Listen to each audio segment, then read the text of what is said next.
Hi guys, and welcome back to another ride. Today I'm out on the Kingsong S18 and I've been seeing a lot of videos on the new S20 and people riding it. I think spotting a video of the guys at UCO in the US riding the new S20, and the wheel just looks like a beast. But in today's video I want to cover something different, and not something different, but a question that I had in one of the comments on one of the videos of the S18, and that is if the S18 is still a wheel to buy in early 2022. So I just want to give you guys some feedback of what I found about this wheel and why I think it's still a really good buy. So yeah, come along for the ride and I hope you enjoy this video. Just a little note, it is 1 degree outside. So let's get going. Okay guys, let's get this discussion going about the S18 and if it is still a wheel to buy in 2022. And what I would like you guys to do, that is watching, please drop some comments below about what you think about the S18 in 2022. Is it still a wheel with a big thumbs up, or is it middle, or would you look at something else?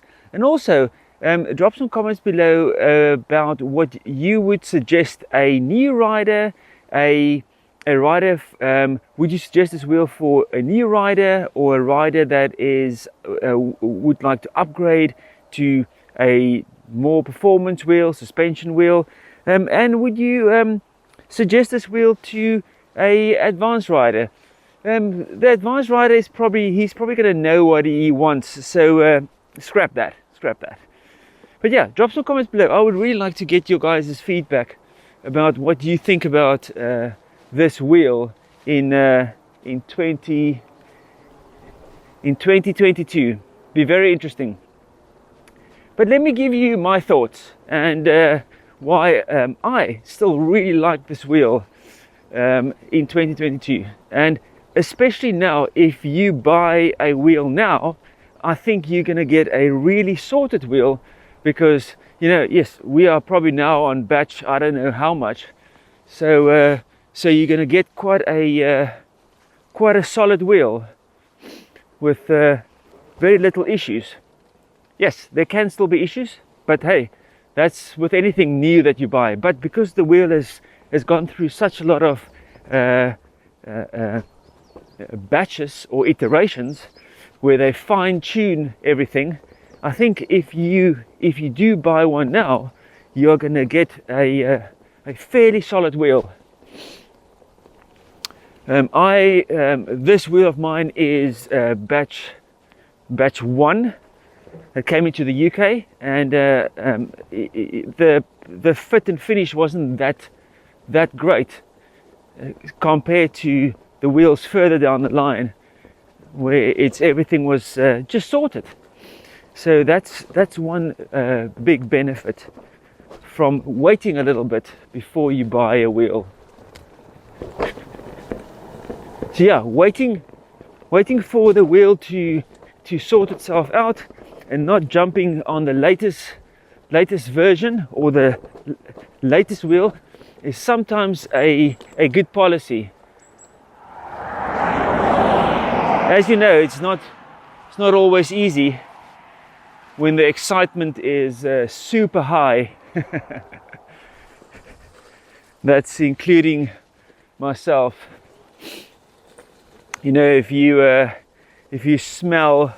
If you smell and everything lines up that you have that amount of money to spend on a wheel, it's sometimes very difficult not to just put that deposit down and worry about the problems later. And then sometimes it pays off. I have very little issues. I had a mainboard failure on my S18, but that was because of water ingress. So I hosed the wheel down with a high pressure cleaner, and that just I think the water came in this little light sensor on the top, and that dripped on the board. Might be wrong, but that's the only place that I can think the water would have come into the wheel. So that fried the board, and the guys at SPEEDYFEET were very quick to sort out a new board for me without any issues. So very happy about that. Oh, these roots that is side on is super slippery this morning. You know, if you've waited, the build quality is definitely going to be a big bonus on this wheel, if you want to look at that. Okay guys, so let's carry on. I just needed to get some past some dogs and dog walkers, but yeah, for me, the wheel, you know, the agility of the wheel and the height of the foot pedals off the ground is just it's just awesome. You know, if you like riding mountain bike trails where it's really up and down and all over the place, now yes, the wheel can't climb like massive steep mountain bike trails, but I've had it on blue and red runs here in the UK on mountain bike trails, and you know, you don't fly up the hill because it doesn't have like super amounts of torque, but man, it gets up there without any issues. I've not had any issues. Yes, I'm a 75 kilogram rider, so not very heavy, but still the wheel doesn't have any issues getting up the hill, and then going down, that agility where you can really ride the wheel like and it moves between your legs and whatever, it's just absolutely lovely. So for me, it is the ride comfort, meaning that the wheel is well, it's got a suspension, so it's nice and comfortable to ride. The pedals, I don't even have it. I've got the standard pedals on, and yeah. The other thing, it is light compared to all the other wheels. It is a fairly light wheel. Now it's not going to be like but even yeah, I was going to say a 9 bot. That's a 16-inch wheel, but that's a very old wheel, and it's not really made for off-road riding at all. Even if I did use it for it. But if I think of the 16X and now the V12. They are also fairly heavy wheels. You know, if you they're not light anymore because, you know, everyone wants more range and more performance, so everything becomes more heavier. Where this wheel is still a fairly light wheel. It's high off the ground. This suspension works really well. I actually enjoy the suspension where it's you can adjust it and you can play around with it and you can tune it to your liking. Now the S20 is going to be even better because it's got a coil, so the suspension can just take harder hits. But then again, that S20 is going to be more money. So, you know, it's that weighing that thing up. You know, if I think by myself, you know, if I have to drop that S20 down a mountain bike trail, oh, it's going to be a lot of money, and I'm going to be not very smiley at the end of that. You know, the S18, it's I think it's going to be a much cheaper. Well, it is a much cheaper wheel compared to the S20. So you need to weigh that up, that up as well. The only real downsides that I've got with the S20 is if it's going to be your single wheel and you need a wheel to go very far, this is probably not the wheel for you. But then again, going far is all up to the rider. You know, if you think going out for a ride, a 20-mile ride is far, then the wheel is perfectly fine. If 20, 30 miles, probably stretching it to 35 miles at a nice 20 miles an hour or under 20 miles an hour, you should easily get to around 30, 35 miles of distance. So if you're happy with that, then this wheel is perfectly fine. You know, it's just a really nice wheel. You know, it's just a nice wheel. It just, you know, I was riding for about now.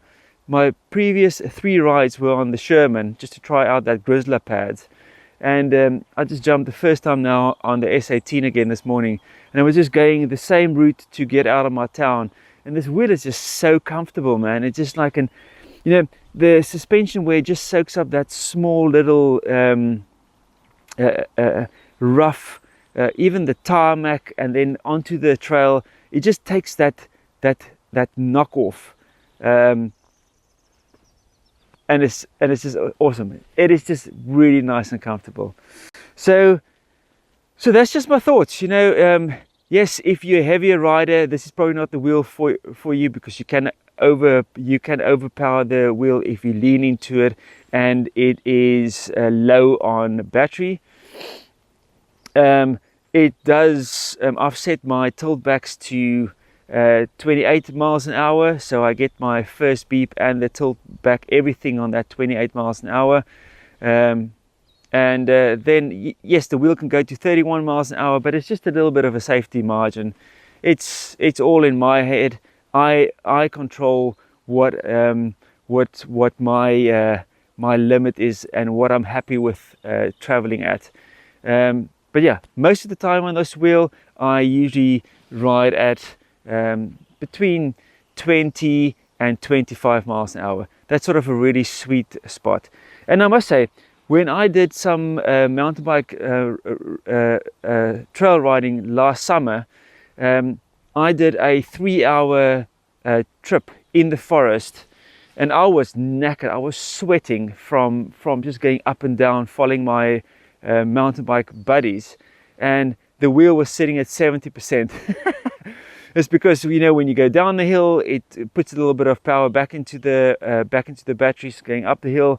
So never really felt that I ever was short on range. Yes, I didn't go very far, because it is you're riding mountain bike trails, and it is more about the trail riding than actually covering long distances.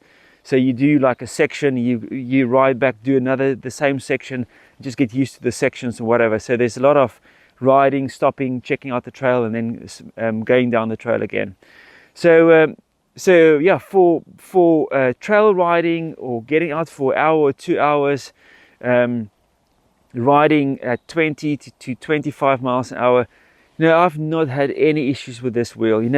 The tire is good. Yes, I would prefer a nice knobby tire on this thing coming standard with this wheel. This will make this wheel super even better. A lot of guys have done it, and there's loads of YouTube videos for anyone interested in fitting a knobby tire. I'm sticking with a stock tire, because I'm happy with that for the riding that I do. But yeah, I can't really think of anything. The trolley handle is great if you're interested in that. I have my trolley handle switched off, so it doesn't work as a lift switch. It's just at that the first clip, so if I need to jump off the wheel, I can grab onto the trolley handle. It's a nice high wheel on the side of your legs as well, so it's fairly easy to learn. Again, learning to ride these wheels, it's all up to you, and how your balance is compared to the next guy, compared to the next guy. I think this is also, if I compare this wheel to the Sherman, I think this wheel will be much easier to get started on, because it's lighter, it's more manageable wheel. And the suspension, setting up with the suspension, yes, it's a little bit daunting in the beginning, but as soon as you get the hang of it, it's fairly straightforward.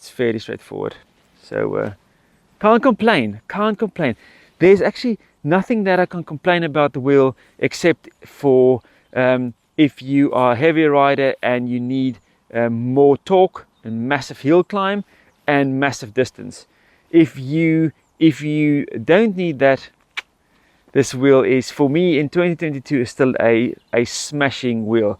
If you want a wheel that you want to not go and buy the latest and greatest, say the S20 or whatever, and you're not a heavy rider and you don't need massive miles, and you're just looking for an awesome wheel that looks cool, rides really nice, and probably going to have very little issues. It works great with the darkness bot. It works great with EUC World. It works great with the Kingsong app. I've had 2 firmware updates that I did on the wheel, and it worked perfectly fine.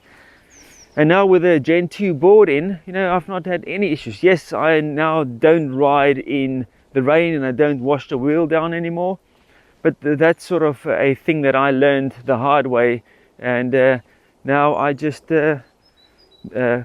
keep it covered. Okay guys, so on conclusion, and again, if there's any questions about the S18, please drop them in the comments below. And also, if you haven't subscribed to the channel, it would be much appreciated if you can drop a subscribe for me and share it out and like the video. And I hope the information in the video was helpful to someone that is looking at a S18 in the lovely year of 2022. But I'm going to be cruising on the trail a little bit further and just enjoying this glorious morning. They say it's going to rain tomorrow, so just to enjoy this glorious morning and get out and ride. Okay guys, any questions and comments down below, and I will see you on the next video, and thanks for watching. Cheers.